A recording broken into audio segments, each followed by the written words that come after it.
Hey friends, welcome back to Unfeigned Christianity. We are reviewing my book, Live Free, Making Sense of Male Sexuality, in celebration of the 4-year mark. We're also running a Black Friday deal, which you can access right now. You can go on Amazon or click the link below, and you can get the Kindle version 70% off or the hard copy version just like this for 30% off. That's a deal that's good now through the end of the month. If you want to follow along, I invite you to go grab a copy now and you can follow along on this review. Or if you've read the book for yourself already and you would like to share your thoughts and comments, I would love to hear. You can comment below or send me a message. Either one, I'd love to hear your thoughts on the book Live Free. I've done 11 chapters, I think, right now, as of now. So if you have not seen them all or listened to them all, there is a link in the description that'll lead you directly to all the previous ones. Today, we're looking at chapter 12, Clearing the Fog, which basically I'm responding to a few questions that we may face as we begin living in freedom and we continue to go through life and face temptations. We may begin to deal with these lies or these doubts, and they begin to cloud and make our vision foggy and our ability to continue to live free difficult. And so I'm just discussing how do we navigate that? How do we navigate these lies? I give the analogy of a time when I was driving through a snowstorm or driving through fog, and it's hard to see. And even though you know how to do it all right, sometimes I ended up having a wreck. And so, in the same way, even though we know what we are to do now, or we know truth, the devil can begin sowing these lies that make it difficult for us to continue to live free, and we end up messing up or having a wreck. There's not really a whole lot in this chapter that I noticed that I would say differently. I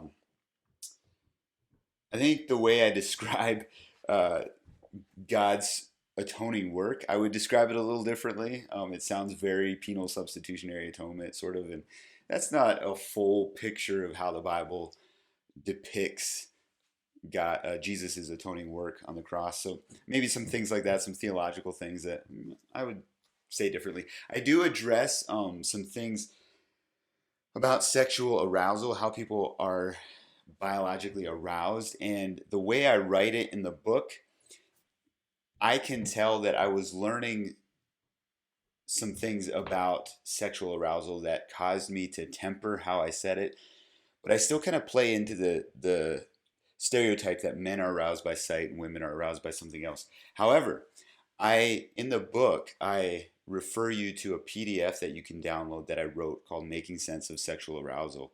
And I know I wrote that because there was a study that came out over the time of working on this book that kind of nuanced how we understand sexual arousal.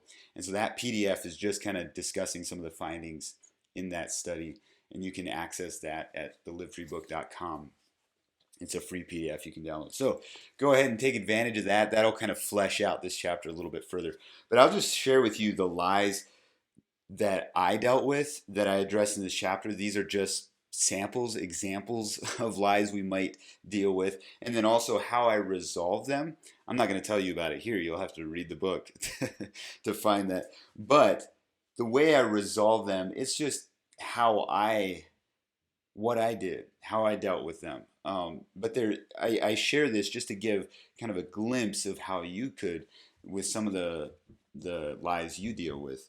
One is, you know, after I sin, that God is disappointed with me. So you've been living in freedom, and then you sin again, and then this overwhelming feeling of God is disappointed with me. What do you do with that? Well, that's one thing this book addresses. I must be really messed up if I struggle to gain victory. If I struggle so much to gain victory. And again, this is kind of the mindset that I've been living in a level of freedom now after struggling with lust so long.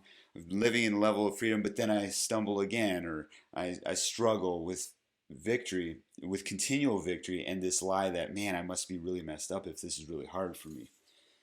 The fact that I feel aroused must mean I am alive to my flesh. And so that's where I discuss sexual arousal. No, like God made us sexual beings. That's good. That's a part of his creation.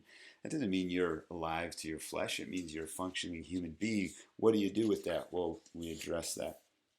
in this chapter. And so those are just some of the examples of lies we may have that, so we addressed way back chapter 3 or chapter 2 or 3, I forget what it is. We addressed the lies that keep us from being honest and telling people these are lies that we're on this journey, we're finding freedom, but now we're struggling to continue to live free because these lies begin to cloud our vision. And so that's what this chapter addresses. The next chapter, we're going to take a pretty major shift. This concept of from living passively, where I'm struggling with this, with lust, and I don't know what to do. I'm kind of on a defense, to living powerfully. What has God designed us to do with our sexuality? Because God made our sexuality. He wants us, and it's not just made so we go and have a lot of sex. Your sexuality fuels who you are as a physical being. And so we're going to shift and begin to turn into some of this purpose, life purpose thing. Now, this is where we're getting into the territory where I would say a number of things differently. And so you'll want to stay tuned, sign in for tomorrow when I jump into chapter 13, passive or powerful. And then chapter 14 and on, we're going to get into, at least for 3 or 4 chapters here, there's going to be a lot of things that I'm pretty sure I would say differently. So come back for tomorrow's video, and until then, I'll see you later.